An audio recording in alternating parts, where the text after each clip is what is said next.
What's going on, everyone? So, the Los Angeles Lakers are on a 3-game win streak and are the highest over 500 they've been all season. They are officially 7 games over 500. Lakers are sitting at 25-18 on the season. They are still tied with the Clippers. They're 2 games ahead of the Timberwolves from being and falling into the play-in. They're 2 games back of the Nuggets for the 4 seed, and they are 4 games back of the 2 seed Rockets. But when you look at the Memphis Grizzlies, there are 3 games in the loss column and 4 games in the loss column from the Rockets. So Lakers are still right in the thick of it. And their schedule coming up, in all honesty, they should sweep the board the rest of this month. You got the Hornets. That should be a dub, right? Lakers, the way that they've played these last few games, I have confidence that they'll get the win. But, the Lakers have not been super consistent all season. And then the Sixers, they might go full tank mode and be sellers at the trade deadline.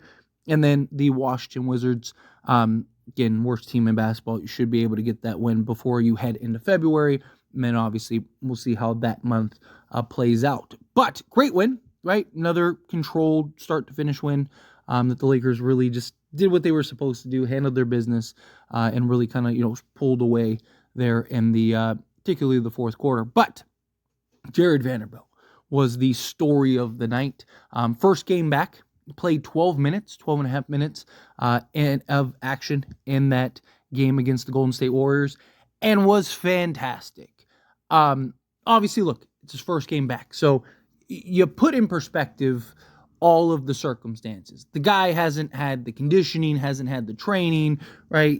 Was just coming off a double foot surgery. So you kind of expected, and I tried to make it a point, which I still want people to understand, we got to be patient with Jarred Vanderbilt, right? Like, he's a guy that I imagine wasn't able to do all the strength and conditioning training and all the things that you usually do to gear up going into a season, that you spend, the 3-4 months that, training camp and preseason and all that stuff to gear up for the regular season. That's why you have all that stuff. So he has to do it in real time.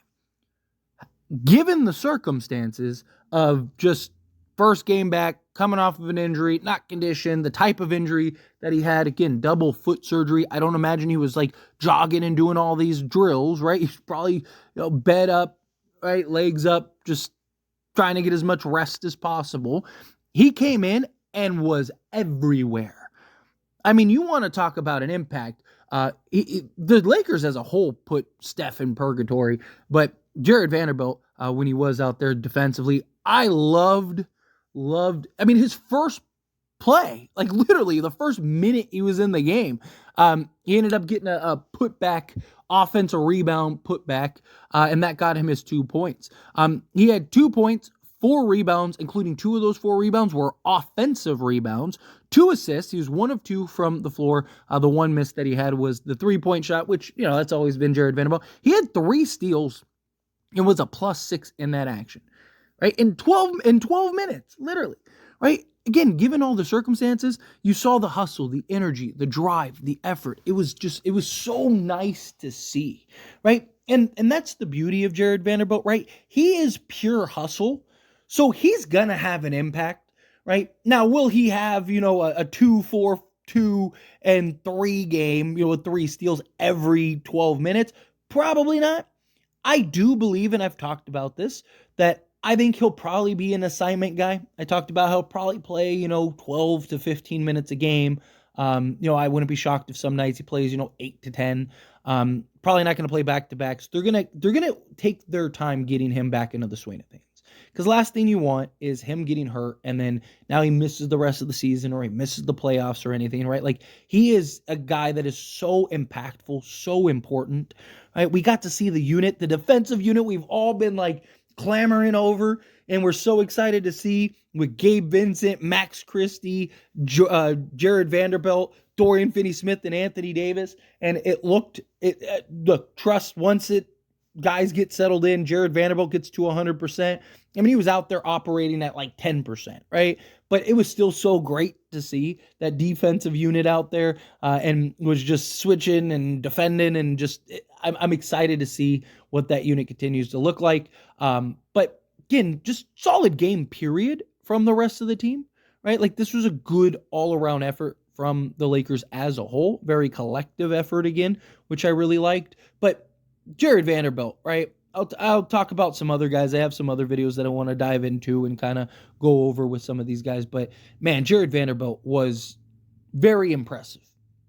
Very impressive for, again, being first game back.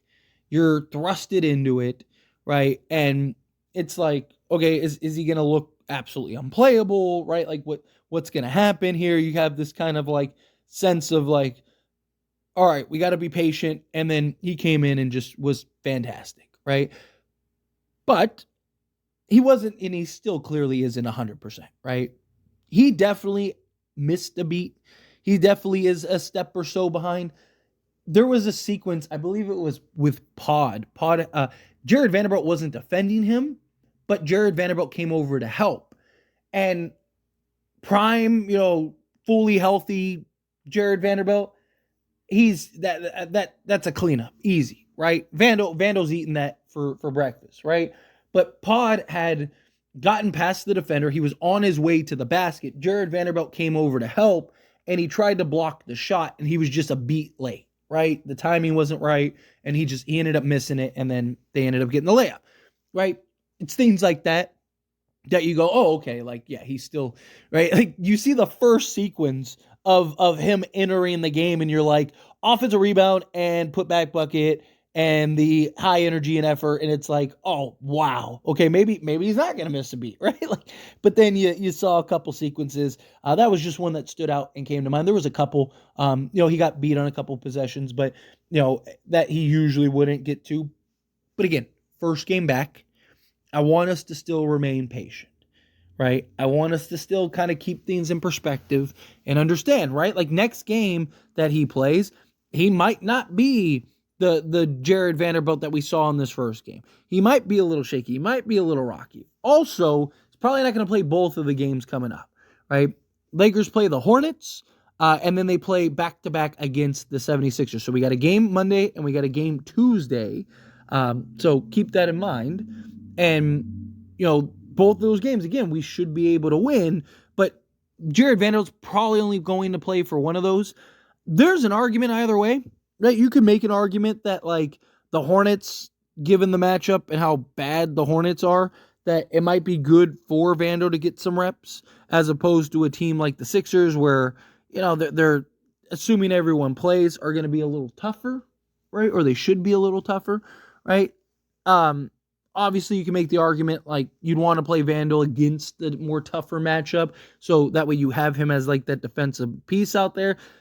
I also think that there's an argument the other way where you want him to kind of just get the reps more than you want him to anything. And so it's like, do you play him in just the Hornets game? Do you maybe split it, right? Where it's like, let's say he's going to play 30 minutes between the Hornets and the Sixers. Maybe he plays like 10 minutes in the Hornets game, and then you kind of play the Sixers game by ear.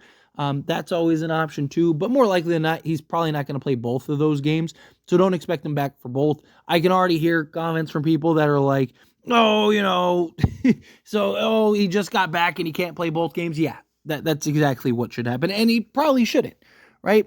Obviously, if he's 100% and good to go, then sure, but again, I would rather him miss a random back-to-back than the Lakers try to force him to play, and it's too much that he has to exert. Because, again, Jarred Vanderbilt, you got to understand, like, there is no chill with Vando.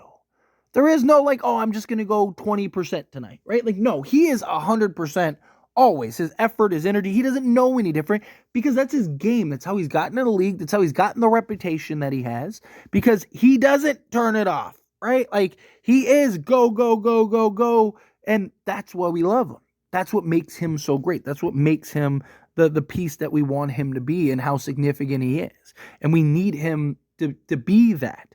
I'd rather see him, again, miss, one of the back-to-back games than you try to force it. He comes back and then now he's missing, the rest of the season in the playoffs because you went too crazy, right? We already went almost a full calendar year without seeing him play.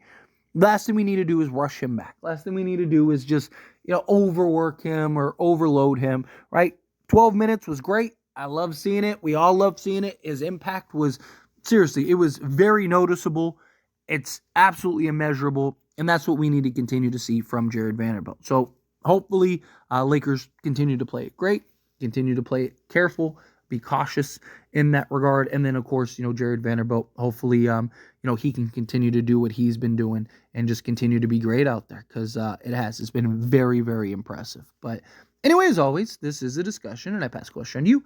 Let me know your thoughts and opinions down in the comments below. What do you think? How do you feel? What are your thoughts? What did you make of Jarred Vanderbilt? Were you impressed with his performance last night? Or are you not? You kind of like, I want to see more. However you feel, whatever your thoughts are. Either way, I'd love to hear it. So let me know down in the comments below. That being said, if you haven't liked this video, hit that like button. Helps me a lot. Lets me enjoy these types of videos, and I truly appreciate it. Not subscribe channel, hit that subscribe button. Turn on the bell notifications. Appreciate y'all. See you in the next one.